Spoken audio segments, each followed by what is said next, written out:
Good morning. आज हम plant tissue meristematic tissue part second में मेरिस्टेमेटिक टिश्यू के क्लासिफिकेशन का विस्तार से अध्ययन करेंगे। हमारे पिछले वीडियो में हमने देखा था कि मेरिस्टेमेटिक टिश्यू क्या होता है, इसके क्या जनरल कैरेक्टर्स होते हैं और किन आधारों पर इसका क्लासिफिकेशन किया जाता है। फिर अपन ने एक चार्ट के माध्यम से देखा था कि इसका जो क्लासिफिकेशन है वो 4 आधारों पर किया जाता है।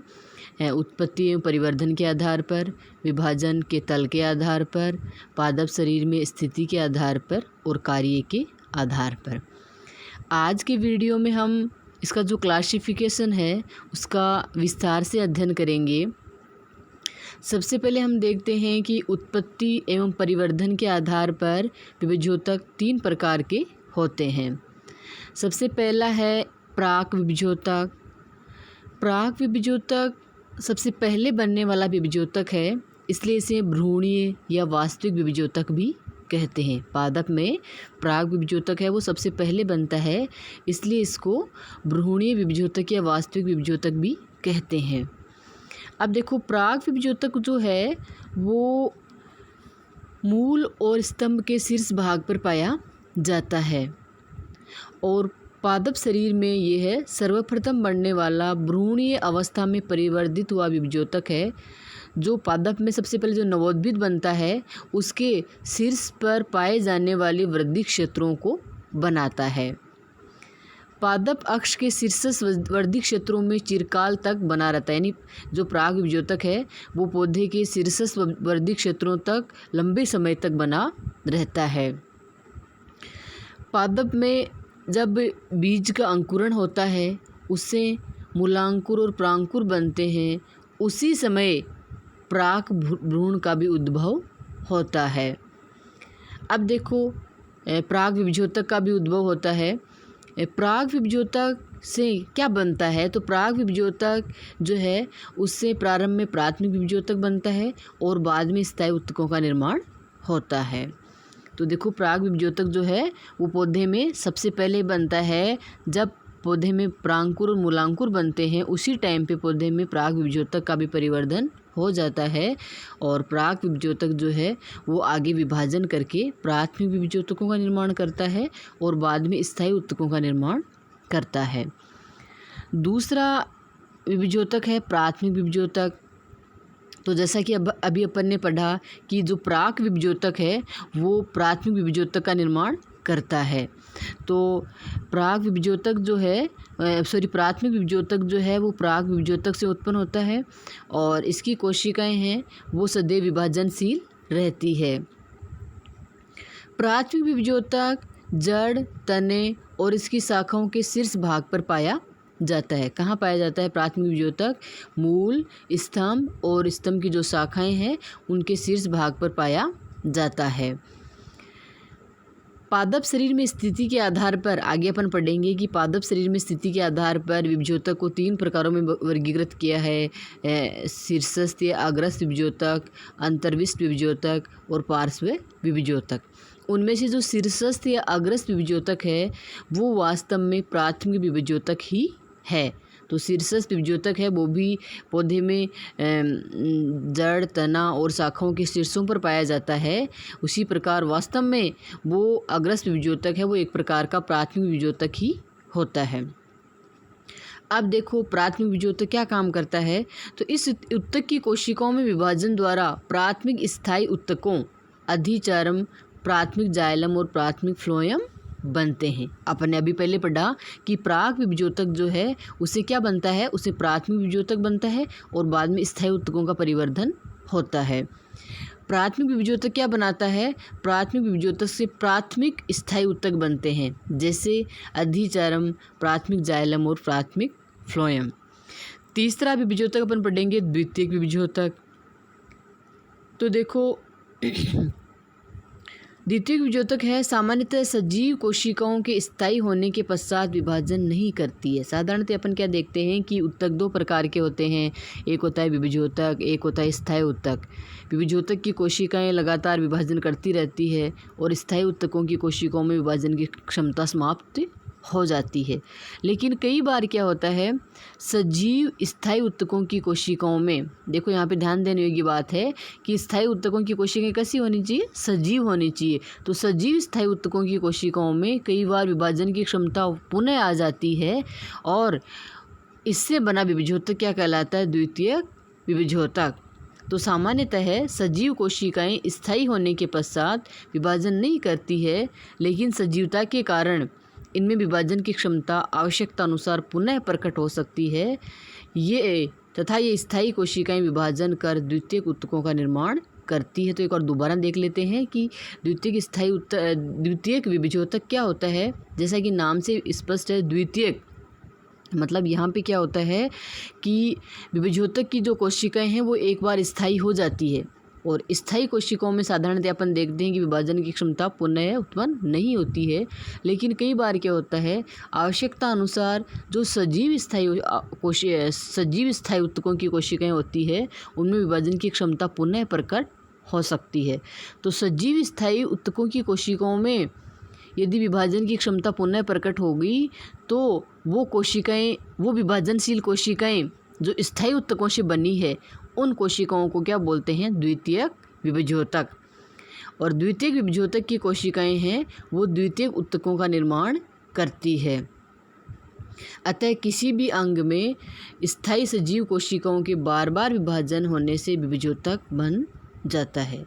अब देखो, ये जो द्वितीयक विभेद्योतक है वो प्रारंभ में पादप शरीर में नहीं होता है, यानी भ्रूणीय अवस्था में ये पादप शरीर में नहीं होता है, वरन बाद में स्थायी कोशिकाओं से बनता है। देखो यहाँ पे अभी अपन ने जिक्र किया कि द्वितीयक विभेद्योतक कहाँ से बनता है, स्थायी ऊतकों की कोशिकाओं में पुनः विभाजन की क्षमता आ जाने से वो कोशिकाएं विभेद्योतकी हो जाती है और द्वितीयक विभेद्योतक का निर्माण करती है। तो यहाँ देखो, द्वितीयक विभेद्योतक है वो प्रारंभ से या भ्रूणीय अवस्था से पादप शरीर में नहीं पाया जाता है, यह बाद में स्थायी कोशिकाओं से बनता है।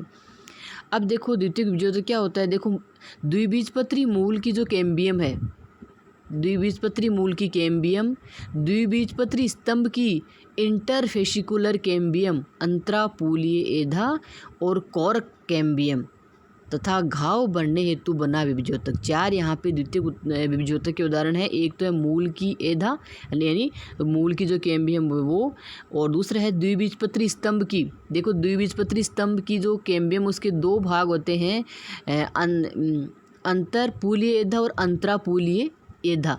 तो उसका केवल जो अंतरापूलीय एधा वाला भाग है वो ही द्वितीयक विभेद्योतक का उदाहरण है। इसके अलावा कोरक कैम्बियम, तो मूल की एधा, द्विबीजपत्री स्तंभ की अंतरापूलीय एधा, कोरक एधा और घाव बढ़ने हेतु बना विभेद्योतक, ये सारे विभेद्योतक जो है वो द्वितीयक विभेद्योतक के उदाहरण है। अब देखो, द्वितीयक विभेद्योतक क्या करता है। द्वितीयक विभेद्योतक द्वितीयक स्थायी ऊतकों जैसे द्वितीयक जाइलम, द्वितीयक फ्लोएम, कोरक और द्वितीयक वल्कुट का निर्माण करता है। तो द्वितीयक विभेद्योतक का कार्य है द्वितीयक स्थायी ऊतकों का निर्माण करना। और द्वितीयक स्थायी ऊतकों की उदाहरण यहाँ पे देखो, द्वितीयक जाइलम, द्वितीयक फ्लोएम, कोरक और द्वितीयक वल्कुट का निर्माण करता है। तो सबसे पहले अपन ने क्या देखा, जो प्राक विभेद्योतक था वो प्राक विभेद्योतक क्या करता है, किसका निर्माण करता है, प्राक विभेद्योतक प्राथमिक विभेद्योतक का निर्माण करता है। इसके बाद में प्राथमिक विभेद्योतक किसका निर्माण करता है, प्राथमिक स्थायी ऊतकों का निर्माण करता है, जैसे अधिचरम, प्राथमिक जाइलम, प्राथमिक फ्लोएम आदि। फिर द्वितीयक विभेद्योतक क्या काम करता है, द्वितीयक स्थायी ऊतकों का निर्माण करता है, जैसे द्वितीयक जाइलम, द्वितीयक फ्लोएम, कोरक और द्वितीयक वल्कुट आदि का निर्माण करता है। इसके बाद में अपन देखेंगे विभेद्योतक का वर्गीकरण विभाजन तल के आधार पर। तो देखो, विभाजन तल के आधार पर विभाजन तल कई प्रकार के होते हैं। पहला जो तल है वो है परिनतिक या पेरिक्लिनल तल या प्लेन इसको बोल सकते हैं। तो परिनतिक तल, अपनतिक तल, अनुप्रस्थ तल, अनुदैर्ध्य तल और तिर्यक तथा अन्य कई प्रकार के विभाजन तल हो सकते हैं। तो देखो, यहाँ पे अपन ने दो शब्द अपने पास आए हैं, एक है परिनतिक और दूसरा है अपनतिक। यहाँ पे दो शब्द नए हैं। तो परिनतिक का अर्थ देखो क्या होता है कि कोशिका की परिधि के समानांतर जो विभाजन होता है उसे बोलते हैं परिनतिक विभाजन। ध्यान देना, कोशिका की परिधि के समानांतर होने वाला विभाजन परिनतिक विभाजन कहलाता है और ये तल क्या कहलाता है? परिनतिक तल।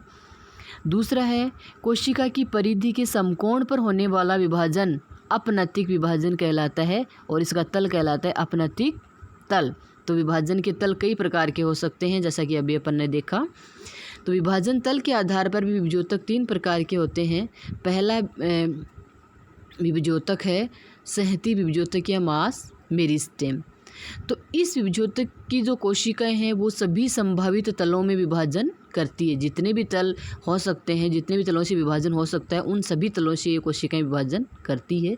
ये तल प्राय 3 होते हैं, अर्थात इस विभाजक की कोशिकाएं हैं वो 3 तलों से विभाजन करती है और विभाजन के फलस्वरूप अनियमित कोशिकाओं का एक समूह बनता है। जैसे अपन पौधों में पाए जाने वाला भ्रूणपोष एंडोस्पर्म जो होता है वो वास्तव में मास मेरिस्टेम से बनता है। एंडोस्पर्म जो है वो कोशिकाओं का एक अनियमित समूह होता है और इसका निर्माण मास मेरिस्टेम या संहति विभाजक से होता है। तो यहाँ ध्यान देने योग्य बात है, विभाजन तल के आधार पर पहला जो विभाजक है संहति विभाजक या मास मेरिस्टेम। तो इस मेरिस्टेम की जो कोशिकाएं हैं वो सभी संभावित तलों से विभाजन करती है। दूसरा अपने पास में मेरिस्टेम या विभाजक है प्लेट या पट्टी का विभाजक। तो यहाँ देखो, इस विभाजक की कोशिकाएं 2 तलों में विभाजन करती है। पहला है परिनतिक तल से और दूसरा है अपनतिक तल से। परिनति का अभी मैंने आपको बताया कि कोशिका की परिधि के समानांतर जो विभाजन होता है वो परिनतिक विभाजन कहलाता है और कोशिका की परिधि के समकोण पर जो विभाजन होता है वो अपनतिक विभाजन कहलाता है। तो प्लेट या पट्टी का विभाजक जो है उसकी कोशिकाएं अपनतिक रूप से और परिनतिक रूप से विभाजन करती है और यानी 2 तलों में विभाजन करती है, अपनतिक तल और परिनतिक तल। और फिर विभाजन के फलस्वरूप कोशिकाओं की एक पट्टिका जैसी संरचना बनती है। इसी कारण इसको पट्टिका विभाजक भी कहते हैं। पट्टिका विभाजक द्वारा देखो क्या बनता है, एक पंक्तिक यानी यूनिसीरिएट बाह्य त्वचा और पर्णफलक जैसी चपटी संरचनाओं का निर्माण होता है। अभी अपन ने ऊपर देखा कि जो संहति विभाजक है उससे बनता है अनियमित कोशिकाओं का समूह जैसे भ्रूणपोष बनता है और जो प्लेट या पट्टिका विभाजक है उससे एक पंक्तिक बाह्य त्वचा बनती है और पर्णफलक जैसी चपटी संरचनाओं का निर्माण होता है। तीसरा विभाजक है सीरा या फाइल विभाजक। इसमें क्या होता है, कोशिकाएं केवल एक ही तल में और उस तल का नाम क्या है, अपनतिक तल में विभाजन करती है। कोशिकाएं जो है वो केवल अपनतिक रूप से विभाजन होती है जिससे कोशिकाओं की एक पंक्ति बनती है। अब देखो इससे क्या क्या बनता है, मूल और स्तंभ के वल्कुट तथा मज्जा क्या क्या बनता है, कॉर्टेक्स और पित्त का निर्माण सीरा विभाजक से होता है। तो पहला विभाजक अपन देख लेते हैं, संहति विभाजक है उसकी कोशिकाएं सभी संभावित तलों से विभाजन करती है और ये तल जो है वो प्राय 3 होते हैं और इसमें विभाजन के फलस्वरूप कोशिकाओं का अनियमित समूह जैसे भ्रूणपोष बनता है। दूसरा है प्लेट या पट्टिका विभाजक। इस विभाजक की कोशिकाएं 2 प्रकार से परिनतिक रूप से और अपनतिक रूप से विभाजन करती है जिसके फलस्वरूप बाह्य त्वचा पर्णफलक जैसी चपटी संरचनाओं का निर्माण होता है। तीसरा है सीरा या फाइल विभाजक। तो इस विभाजक की कोशिकाएं केवल एक तल में, वो तल कौन सा है, अपनतिक रूप से विभाजन करती है और जिसके फलस्वरूप वल्कुट और मज्जा का निर्माण होता है। Thank you.